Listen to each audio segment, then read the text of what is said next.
Lovely people, I'm back. I am back. So while I was gone, I did a few things. I added the stockfish to our goat meat cooking on the fire, on the gas. I added the the stockfish to the goat meat, so that can also cook with the goat meat and all the flavors can come out into the stock, so we can flavor our soup. Another thing that I did is I cut up the mushrooms just into bits. I cut it up. That's what I did. What else? I put the dried fish. So, okay, first let's recap. We've taken care of the stockfish. That is in the goat meat. So once the goat meat was once it had boiled for about 10 minutes, I broke up the stockfish into big chunks. I added it to the goat meat, so that has been cooking for almost 25 minutes now. And now I have my dry fish in hot water.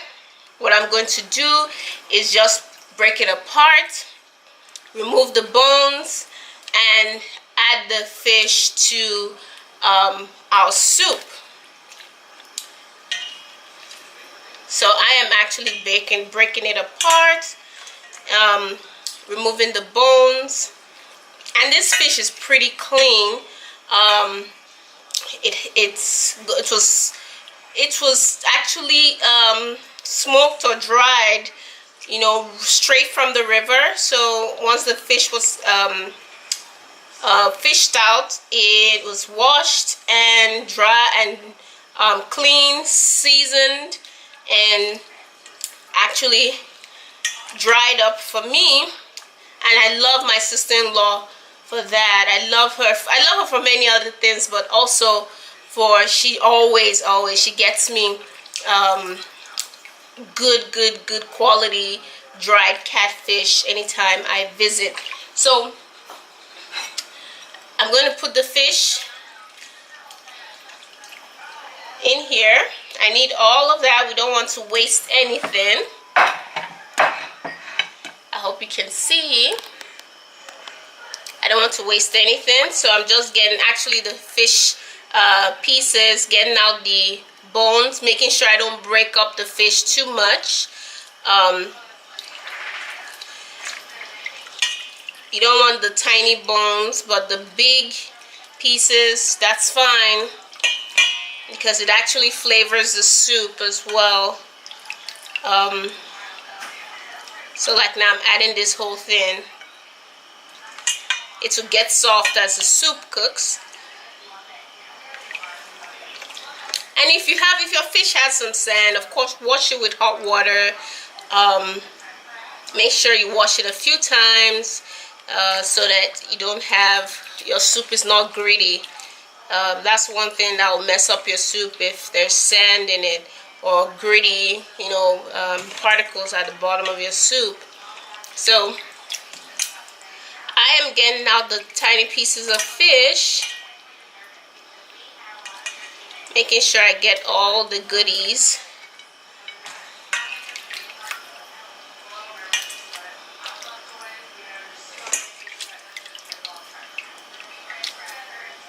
The skin also is good. After it has been properly washed. So all these tiny pieces of fish, the skin, the part of the head, that flavors the meal. So the rest of this, is just bones, pieces that we don't need. So I'm going to pour it in the sink through a colander.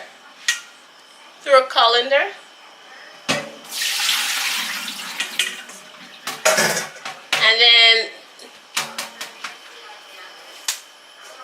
I can throw this part away.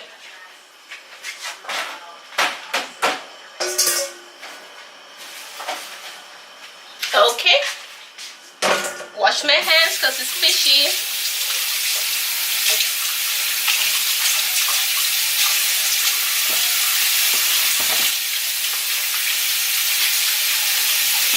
And this meal, it actually doesn't take too long.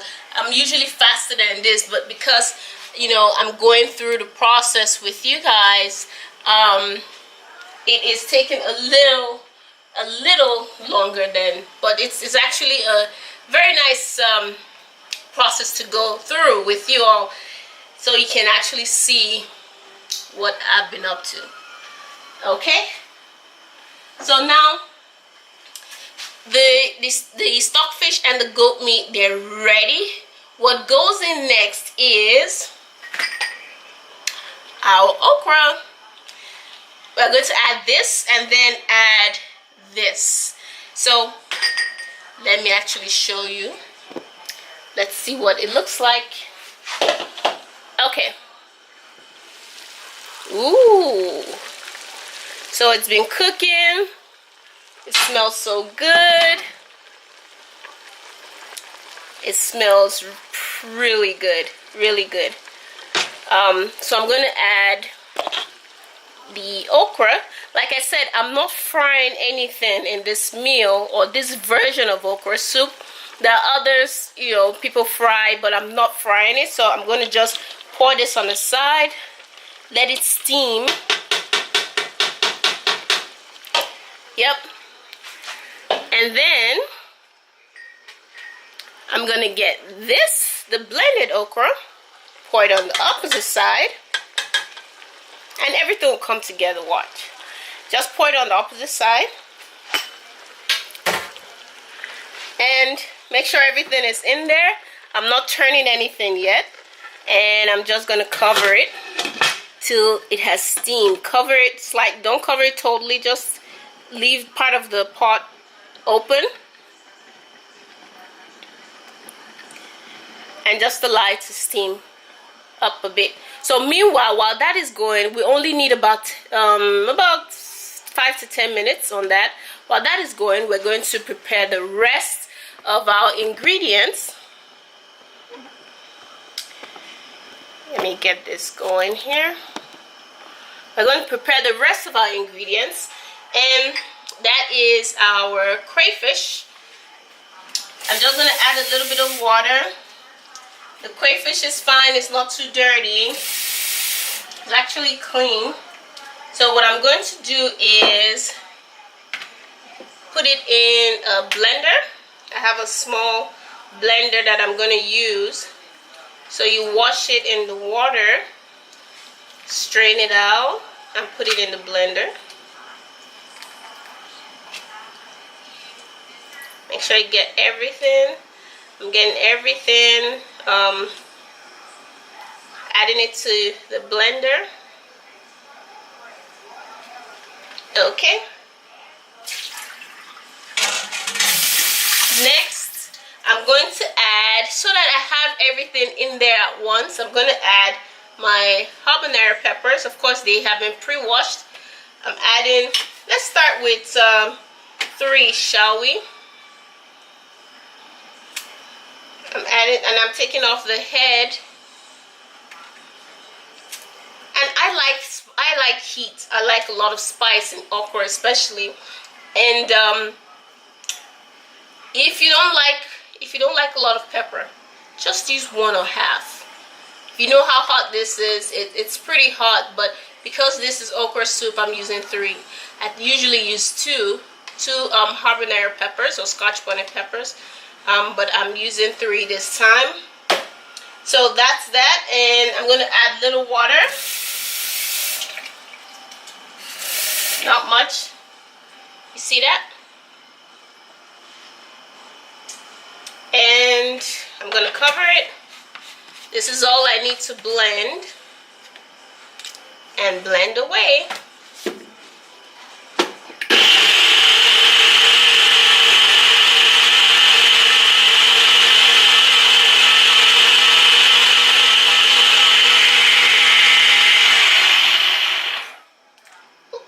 So this is ready. We're going to use it to season, to flavor our soup. Let this stay there. And now the palm oil. Here's what we're going to do. We're going to use the akang or rock salt. Add a little bit of hot water. Just a little bit warm, lukewarm water actually.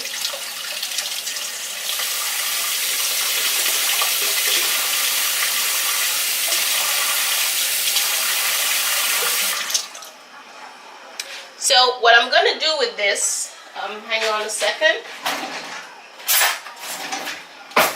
So what I'm going to do with this is dissolve, I hope you can see it, dissolve the rock salt in the water. Dissolve it just well enough so that you have what we need in the water. We're not actually using the rock salt, we're just using the liquid that comes out of it. Well, the liquid that's part of the rock salt or account. So once it's dark enough,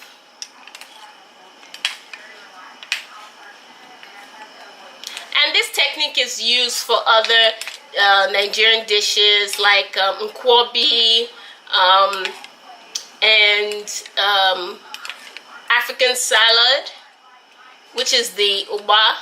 It's also used for another dish called abacha. So it's a pretty well-known process.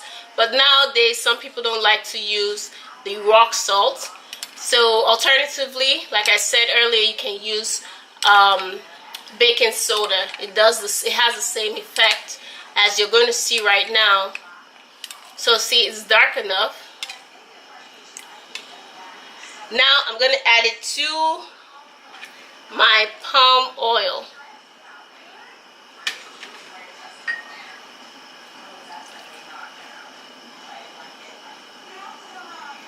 I'm not adding the rock salt, just the liquid. Once I've added that, I'm going to stir and watch how it will change the palm oil.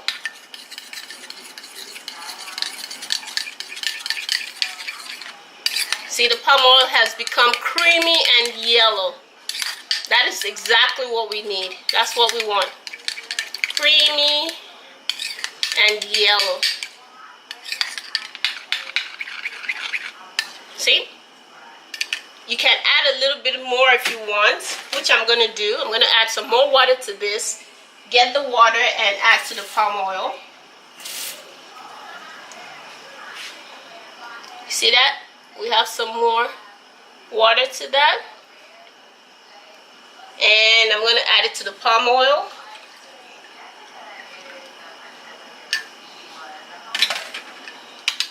And stir.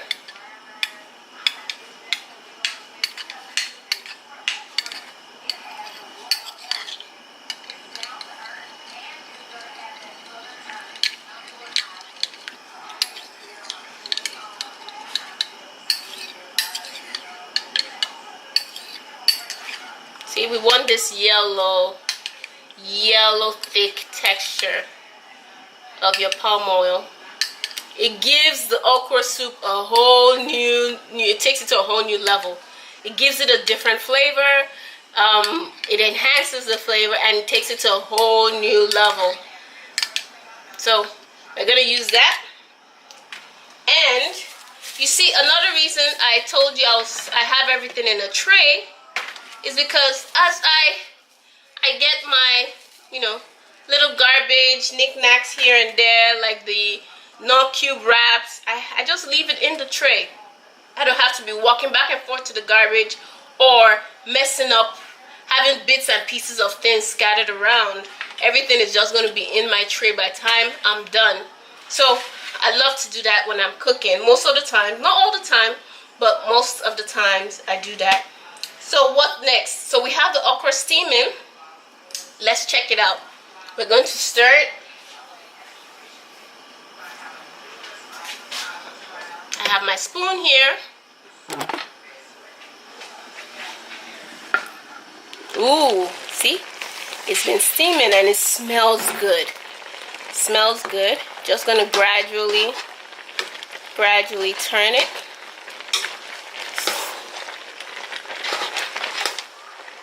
See?